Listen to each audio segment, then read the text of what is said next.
sakitçilik lazım değil. Men hemşe problem istəyirəm. Hayır. Mənə sakitçilik lazım deyil. Mən problem istəyirəm həmişə. Bax, elə mən də axı niyə problem axtarır? Götür eləcənə 2024 Avropa Kardiologiya Cəmiyyətinin hipertenziya təlimatlarını təhlil et və salam da.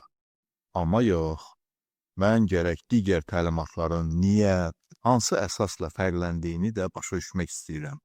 Ona görə də bu əhatəli müqayisəli təhlildə təkcə Avropa 2024 və Amerika 2025 deyil, Kanada, Avstraliya, Çin, Yaponiya, Latın Amerikası ölkələri, daha doğrusu Latın Amerikası Hipertenziya Cəmiyyəti, Ümumdünya Səhiyyə Təşkilatı, Beynəlxalq Hipertenziya Cəmiyyətinin təlimatlarına da diqqət etmişəm. Və mənə məlum olur ki, Çin və Latın Amerikası ölkələrində duz azaltma və qeyri-sağlam qidalanmaya çox diqqət yetirilir. Eləcə də resursların ölkələrə nisbətən azlığı məsələsinə də diqqət yetirilir. Yaponiyada uzunömürlü əhali və səhər təzyiq yüksəlməsinə xüsusi diqqət yetirilir. Ümumdünya Səhiyyə Təşkilatı və Beynəlxalq Hipertenziya Cəmiyyəti isə öz təlimatlarında daha çox resursların bərabər paylanmasına fikir verdiyi üçün orada belə deyək, bir qədər maddi nöqteyi nəzərdə rol oynamışdır. Bu çox uzun müqəddimədən sonra mən, Doktor Sahil, sizin hamınızı salamlayıram və bugün ümid edirəm ki, maraqlı bir söhbətimiz olacaq. Bugün həqiqətən biz çox geniş mövzuya toxunacaq. Yaxşı, bəs burada Azərbaycan klinik təlimatları, onun yeri hardadır?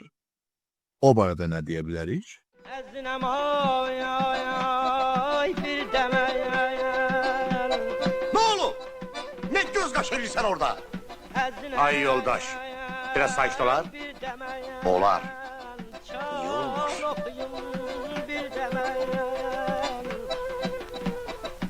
Ömür geçti ay gün geçti.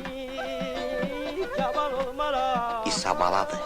Bir demel ay ay aman tello tello can tello canım tello tello can tello aman tello tello can tello canım tello tello can tello aman tello tello Pis oynamırlar.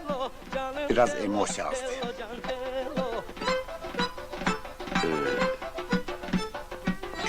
Emosya. Ada biraz dili oynayayım da.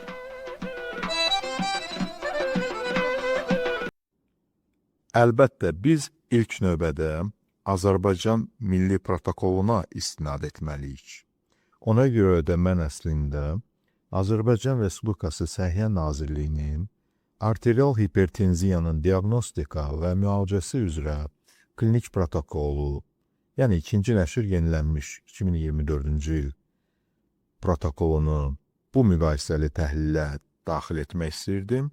Lakin bu yerli protokol əslində 2018-ci il Avropa Kardiologiya Cəmiyyətinin arterial hipertenziya klinik təlimatlarının təxminən tərcüməsidir və 2020-ci ildə olan yenilənmədən də istifadə etmişdir.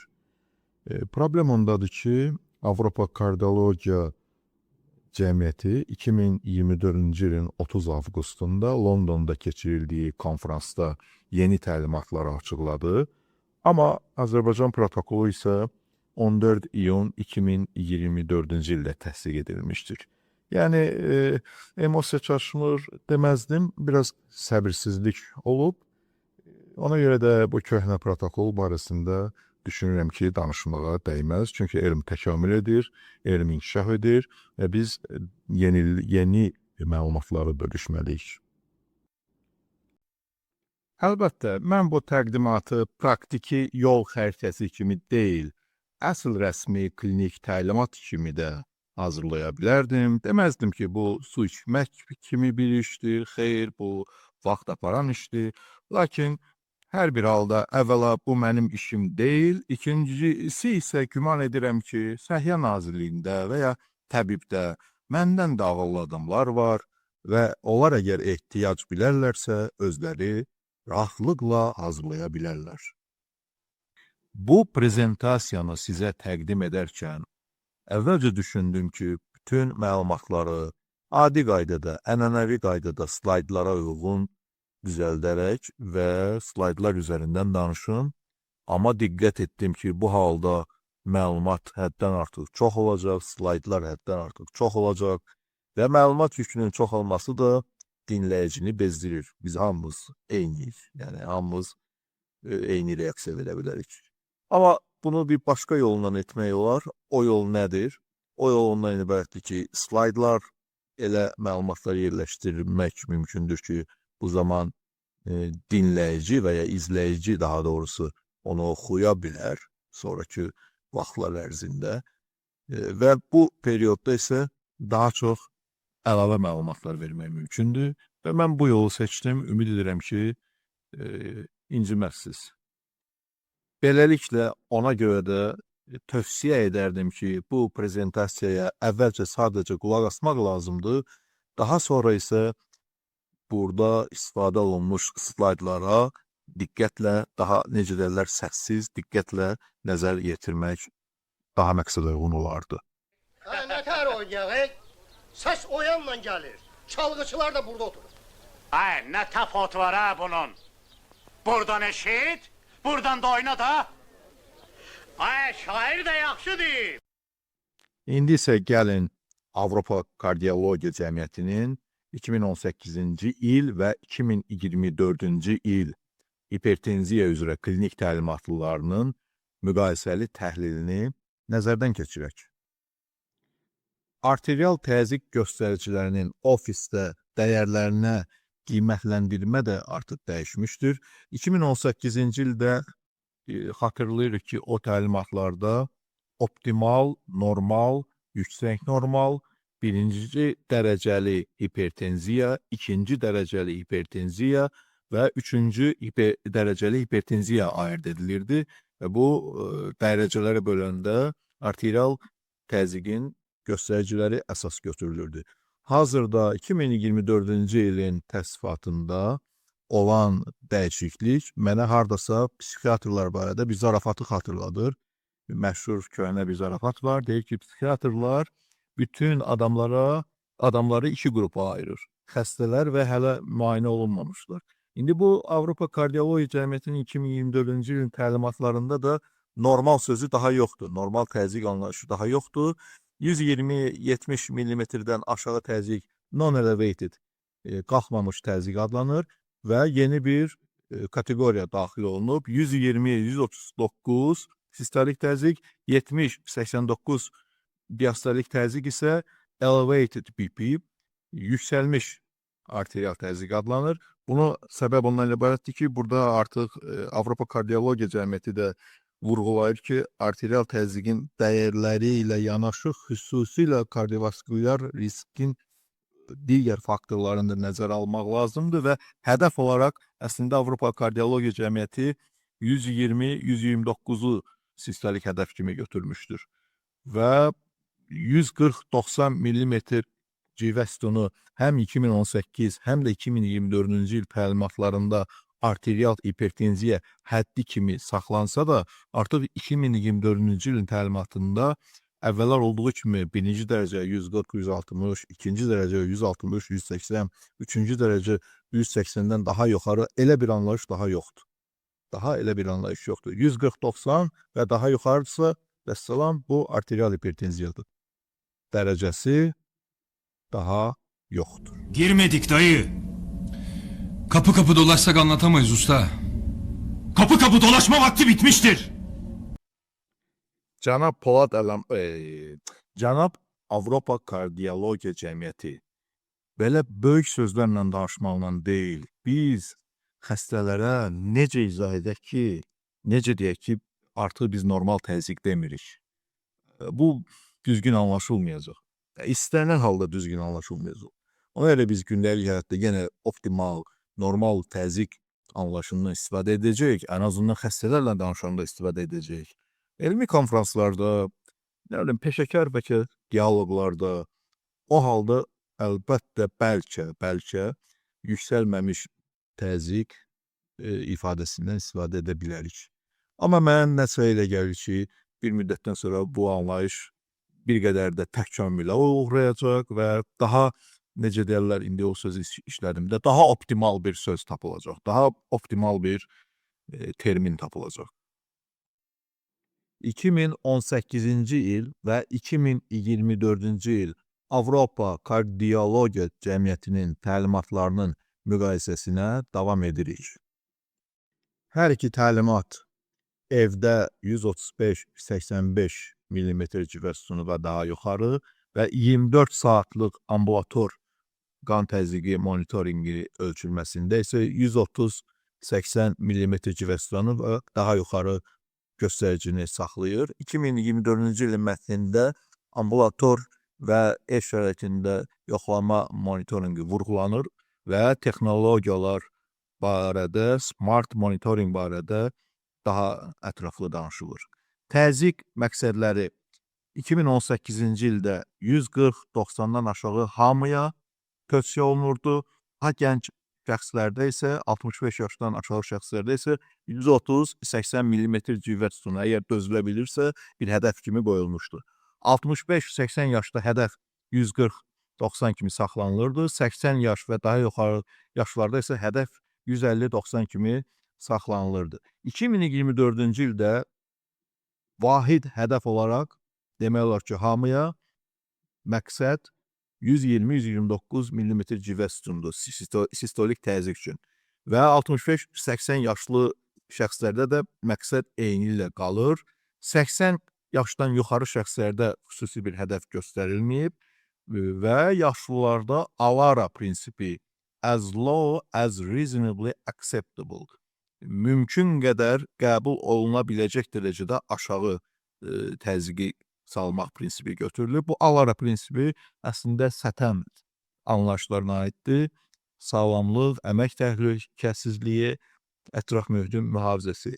Yəni risk, fayda, risk balansının bir göstəricisi kimi bunu nəzərdən keçirmək olar. Ev monitoringi 2018-ci ildə 135-85 mm civə sütunundan aşağı, ambulator monitoring gündüz 135-85 mm civə sütunundan aşağı olmalıdır. 2024-cü ildə də hədəflər eynidir. Lakin 2024-cü il təlimatları xüsusilə ev şəraitində yoxlanmağı daha ciddi nəzərdə saxlamağı məsləhət görür. Ölçmə və izləmə ilə bağlı deməli, hər iki təlimatlarda düzgün ölçmə qaydaları izah olunur, vacibdir. Sakit otaq 2-3 dəfə ölçülməlidir. Bayaq dediyimiz kimi də smart monitoring, teletəbabət, teleyanaşmalar 2024-cü ildə daha çox tövsiyə edilir. Nəzarət intervalına gəldikdə 2018-ci ildə başlanandan sonra 3 aydan sonra ilk dəfə, sonra isə ildə bir dəfə məsləhət görülürdü, xatırlayırıq. 2024-cü ildə isə ümumi konsept eynidir, lakin yüksək risklər və yaşlı şəxslərdə daha tez yoxlamaq tövsiyə oluna bilir. Hər iki versiyada bir daha xatırladaq ki, ambulator monitoring və ev şəraitində monitoring tövsiyə olunur, amma 2024-cü ildə ambulator və ev şəraitində monitoring, qan təzyiqi monitoringi daha çox tövsiyə olunur. Ağ xalat hipertenziyası həm 2018, həm 2024-cü il təlimatlarında vurğulanır və buna görə məhz ev, ambulator, arterial təzyiq monitorinqi olmadan diaqnoz tövsiyə olunmur. 2024-cü ildə fərq ondan ibarətdir ki, əlavə olaraq maskalanmış hipertenziya, yəni ofisdə normal təzyiq, daha doğrusu indi belə deyək də non-elevated, yüksəlməmiş təzyiq və evdə isə daha yüksək göstəricilər qeyd olunursa, bu halda artıq maskalanmış hipertenziya barədə danışıla bilər. Həyat tərzi və pəhrizlə bağlı hər iki versiyada bu xüsusi önəmini saxlayır. 2018-ci ildə duz 6 qramdan az olmalıdır, 2024-cü ildə bu hətta 5 qramdan az olmalıdır. İdman, çəkinin aşağı salınması, spirtli içkilərin dayandırılması və ya azaldılması, tütündən tam imtina, daş diyetası, DASH diyetası hər iki təlimatda əvəz olunmazdır. Risk stratifikasiyası, risk bölünməsi və xəstə seçiminə gəldikdə, burada da əlbəttə dəyişiklik baş vermişdir. 2018-ci ildə SCORE istifadə olunurdu, lakin 2021-ci ildə Lancet jurnalında SCORE 2 yenilənməsi qeyd edildi və 2024-cü ildə etibarən SCORE 2 təlimatlarda vurğulanır. Burada artıq regiona bölünmək var. Təəssüf ki, Azərbaycan çox yüksək risk regionuna daxildir. İllik risk, hər ikisində yüksək risk, kardiovaskulyar xəstəlik, diabet, xroniki böyrək xəstəliyi, siqaret çox çəkmə, müalicə qərarına təsir edir. 2018-ci ildə birinci dərəcə hipertoniya barədə anlayışı vardı və orada dərman yalnız çox yüksək risk varsa tövsiyə olunurdu. Amma 2024-cü ildə həm bu mərhələ anlayışı aradan qalxıb, həm də ki, yüksəlmiş arterial təzyiq, yəni 130-139 və ya diastolik 80-89 mm civə sütunu olduqda, əgər risk yüksək olduğu halda, əgər risk yüksəkdirsə, burada artıq dərman müalicəsinə başlamaq olar. Daha doğrusu tövsiyə olunur. Digər hallarda isə 140-90 mm civə sütununda artıq dərman müalicəsinə başlanılır.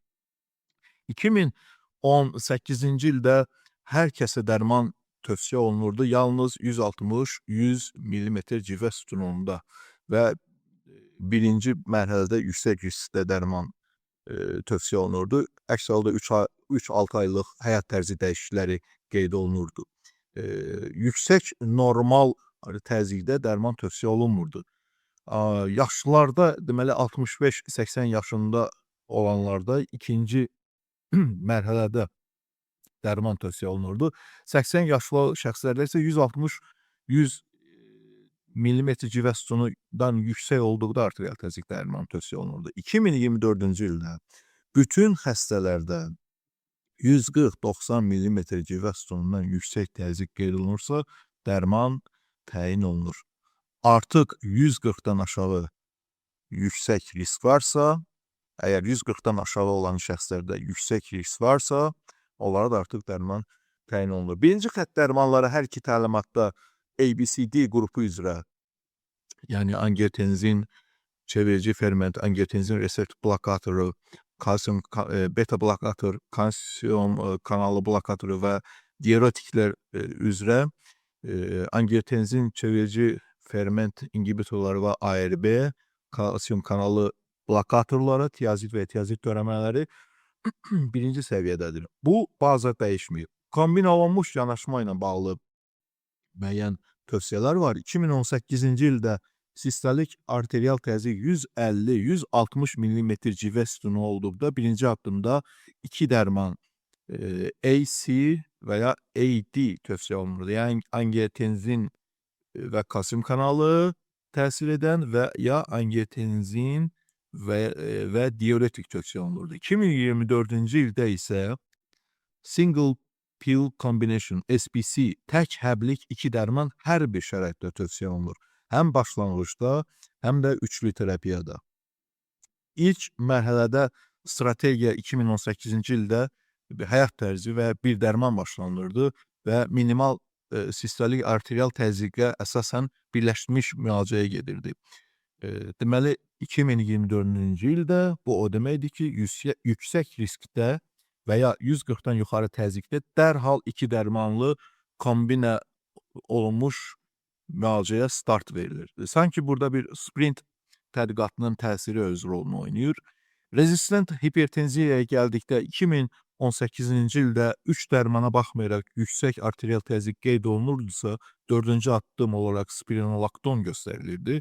2024-cü ildə bu ayrıca qeyd olunur və artıq təkcə spironolakton yox, həqiqi rezistent xəstələrdə ilk dəfə olaraq renal denervasiya tövsiyə olunur. Yəni 2018-ci ildə bu müdaxilə, bu invaziv müdaxilə yox idi. Digər dərmanlara gəldikdə hər iki versiyada beta blokatorla xüsusi göstərişlərlə ikinci sıraya qoyulub və yeni maddələr 2024-cü ildə SGLT inhibitoru və GLP-1 aqonistləri barəsində artıq danışılır. 2018-ci ildə bu mövzular minimal idi. İkinci dərəcəli səbəblərə gəldikdə hər iki təlimatda rezistent hipertenziya zamanı, yəni 3+ dərman istifadə olunursa, 3 və daha artıq dərman istifadə olunursa, ikincili hipertoniyaya axtarışı vacibdir. Hər iki təlimatda bu eyni ilə qalır. Bura aldosteronizm, böyrək damar stenozu, feoxromastoma, obstruktiv yuxu apnoezi, tiroid disfunksiyaları və s. aiddir. 2024-cü ildə bir fərq ondan ibarətdir ki, obstruktiv yuxu apnoezinə xüsusi diqqət ayrılır. Və bizim kanalda bu barədə düşünürəm ki, ən yeni məlumatlar toplanan bir video var. Kim baxmırsa, tövsiyə edirəm ki, o videoya baxsın. Xüsusi vəziyyətlərlə bağlı, komorbid vəziyyətlərlə bağlı hər iki tövsiyədə diabet və xroniki böyrək xəstəliyində angiotenzin çevirici ferment inhibitoru və ya angiotenzin reseptor blokatoru bir prioritetdir.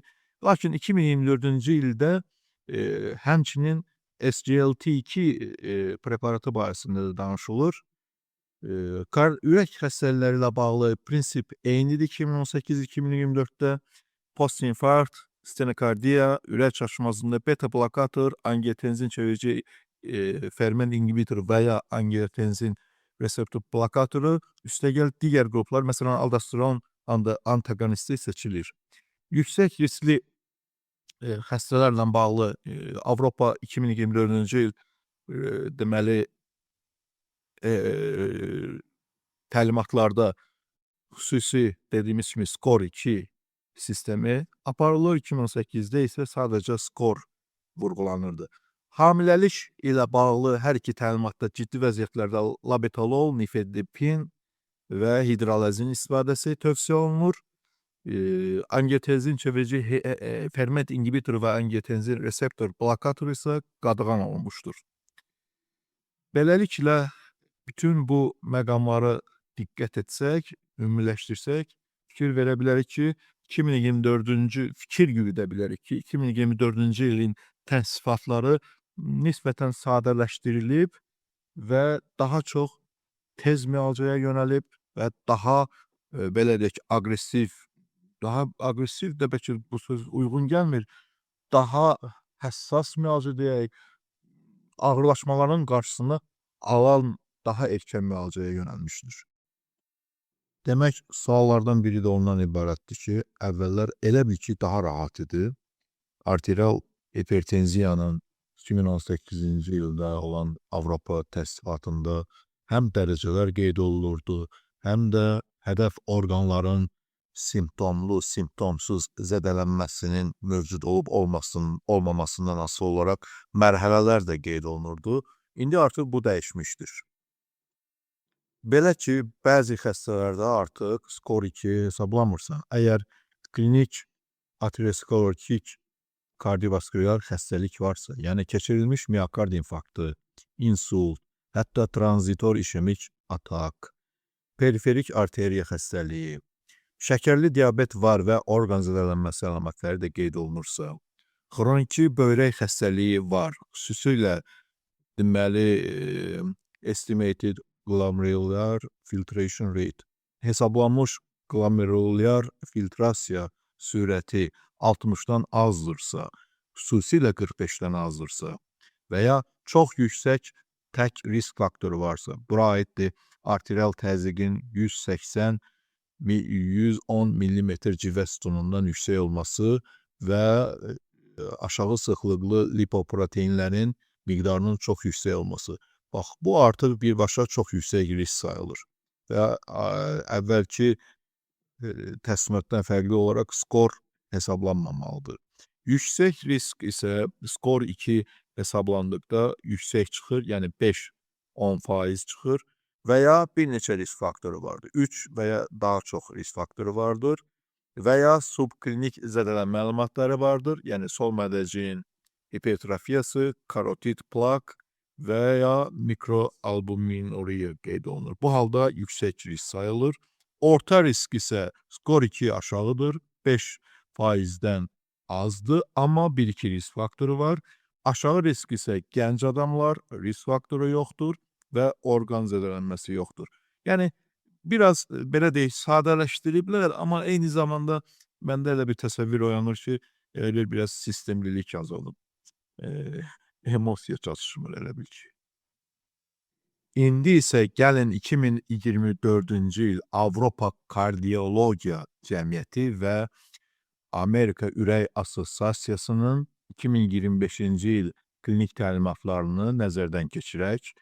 Əsas oxşarlıqlar, hər iki təlimatın razılaşdığı məqamlar, intensiv nəzarət və daha aşağı hədəf. Hər iki təlimat müalicə alan əksər xəstələr üçün daha aşağı hədəf təzyiqini, yəni sistolik 120-129 mm civə sütunu olmaqla tövsiyə edir. AHA hədəfi sistolik 130 mm civə sütunundan aşağı, idealda isə, əgər dözülə bilirsə, 120 mm civə sütunundan aşağı olaraq müəyyən etmişdir. Avropa Kardiologiya Cəmiyyəti isə tolerantlığı nəzərə almaqla 120-129 mm civə sütununu hədəf kimi nail olmağı və xüsusilə ALARA prinsipi ilə as low as reasonably achievable, mümkün qədər aşağı olmaq prinsipi ilə vurğulayır. Ofisdən kənar ölçmələrin vacibliyi hər iki təlimatda vurğulanır. Diaqnozun təsdiqlənməsi və ağ xalat hipertenziyasının istisna edilməsi üçün həm Avropa, həm Amerika ofisdən kənar ölçmələrə, ambulator və evdə qan təzyiqi monitoringinə mütləq ehtiyac olduğunu bildirir. Müalicə strategiyasında da oxşarlıq var. Birinci sıra preparatlar hər iki mənbədə eynidir. Angiotenzin çevirici enzim inhibitorları, angiotenzin reseptor blokatorları, kalsium kanalı blokatorları və diuretiklər. Müalicəyə sadiqliyi artırmaq üçün tək həb kombinasiyalarına SPC, single pill combination, üstünlük verilməsi hər iki təlimat klass 1 tövsiyədir. Həyat tərzi, duz qəbulunun azaldılması, fiziki aktivlik və DASH tipli pəhriz hər iki təlimatda müalicənin təməl daşı hesab olunur. Əsas fərqlərə indi gələk. Burada əsas fərqlər hipertenziya təsdiqatında əlbəttə ilk olaraq nəzərə çarpır. 2024-cü ilin Avropa təlimatında hipertenziya 140-90 mm civə sütunundan təzyiq yüksək olduqda başlanır. Amma 2025-ci ilin Amerika Ürək Assosiasiyası təlimatında isə birinci dərəcəli hipertenziya 130-139, 80-89 mm civə sütunu həddində götürülmüşdür. Avropa Kardiologiya Cəmiyyətinin təsdiqatında yüksəlmiş qan təzyiqi kateqoriyası var. Əslində bu kateqoriya 120-139, 70-89 mm civə sütunudur. Amma Avropadan fərqli olaraq Amerika təlimatında eyni adla yüksəlmiş qan təzyiqi kateqoriyası 120-129 sistolik təzyiq və 80 mm civə sütunundan aşağı olmaqla hesab olunur. Yəni mən güman edirəm ki, bu insanlar bir-birlərlə danışmalıdır, bu alimlər, bu ekspertlər. Bu qarma-qarşılığa son qoyulmalıdır. Risk kalkulyatoru olaraq Avropada SCORE-2 40-69 yaşda və SCORE-2 OP, Old Persons, 70 yaş və daha yuxarı şəxslərdə istifadə olunur. Amerikada isə vahid risk kalkulyatoru var, Prevent risk kalkulyatoru istifadə olunur. Müalicəyə başlama həddi götürüldükdə Avropa deməli təlimatlarında ürək-damar xəstəlikləri riski 10% və daha yüksək olan yüksəlmiş kateqoriya, yüksəlmiş qan təzyiqi olan xəstələrdə qeyd edilir. Amerika təlimatlarında isə 10 illik aterosklerotik kardiovaskulyar xəstəlik riski 7,5% və daha yüksək olan hallarda birinci dərəcəli hipertenziya xəstələrində, yəni prevent risk kalkulyatoru da bu fərqlər bu risk kalkulyatorlarına görə də qeyd olunur. Dərman seçimi ilə bağlı şərt olaraq klass 1 tövsiyə üçün preparatın yalnız qan təzyiqini salması deyil, həm də ürək damar hadisələrinin azaldığı sübut olunmalıdır. Yəni buna əsaslanır. Avropada, Amerika isə birinci sıra 4 qrup dərmanında hər hansının birinin seçilməsi klass 1-dir. Birləşmiş olaraq bütün bu təlimatların hər ikisini birləşdirdikdə əsas yadda saxlamalı məqamlar diaqnostikada yalnız hər iki təlimatla, yəni qeyd etdik də. Yalnız ofis ölçmələrinə, həkim otağında ölçmələrə güvənməməliyik. Diaqnozu təsdiqləmək üçün evdə qan təzyiqi monitorinqi və ya ambulator qan təzyiqi monitorinqini tətbiq etməliyik. Ağ xalat hipertoniyası müalicəyə başlamazdan əvvəl mütləq istisna etməliyik. Risk qiymətləndirilməsi üçün biz, yəni necə deyirlər, nə Avropayıq, nə Asiyayıq, amma hər halda Avropa risk kateqoriyasını istifadə etmə, risk şkalasını istifadə etməyimiz məqsədə uyğundur. Hədəf olaraq müalicə alan əksər xəstələrdə sistolik təzyiqi 120-129 mm civə sütununda saxlanmasına çalışmalıyıq. Əgər xəstə tərəfindən yaxşı tolerantlıq varsa, xüsusi qruplarda hamilələrdə labetalol və uzun müddət təsirli nifedipin hər iki təlimatda üstünlük verilən preparatlardır. Yaşlılar, burada yaşlılar dedikdə 85 yaş və ya daha ağır kövrəkli, frailty olan xəstələrdə hədəf rəqəmləri fərdiləşdirməliyik və daha mülayim yanaşmalıyıq. Bilirsiniz, bunlar haqqında danışanda axı biz Avropa, Amerika təlimatları, bunlar axı öz populyasiyalarında aparılmış tədqiqatlar əsasında təlimatlar yaradıblar. Bizim populyasiya barəsində biz təəssüf ki, bu barədə bir söz deyə bilmərik, amma ağlabatandır ki, hər bir halda fərdi olaraq yaşlı şəxslərə biz də yanaşmalıyıq. Rezistent hipertenziya halında medikamentoz və həyat tərzi müdaxilələrinə baxmayaraq təzyiqi düşməyən xəstələrdə renal denervasiya nəzərdən keçirilə bilər. Bizdə hələ ki, mən elə başa düşürəm ki, bu müdaxilə hələ ki aparılmır, amma gələcəkdə yəqin ki, hörmətli kardioloqlarımızın və yaxud invaziv radioloqlarımızın bunu tətbiq etməsi mümkündür. Bütün təlimatlarda, hal-hazırda dünyada tətbiq edilən bütün klinik təlimatlarda olduğu kimi, bu iki təlimatda da xəstə mərkəzli yanaşma, mütləq müalicə planı xəstə ilə birlikdə müzakirə edilməlidir. Risk-benefit ratio, risk-fayda əmsalı nisbəti mütləq nəzərə alınmalıdır. Shared decision making, yəni birgə qərar qəbulu prinsiplərinə əməl olunmalıdır və dərman qəbuluna sadiqliyi artırmaq üçün gündə bir dəfə qəbul edilən tək həb kombinasiyalarına single pill combination üstünlük verilməlidir. Hesab edirəm ki, bu bir qədər çətin olan prezentasiyanı hardasa nəsə çatdıra bildim. Əgər hər hansı bir iradə olarsa, məmnuniyyətlə şərhlərdə gözləyirəm. Hamınıza möhkəm can sağlığı arzulayıram. Sağ olun.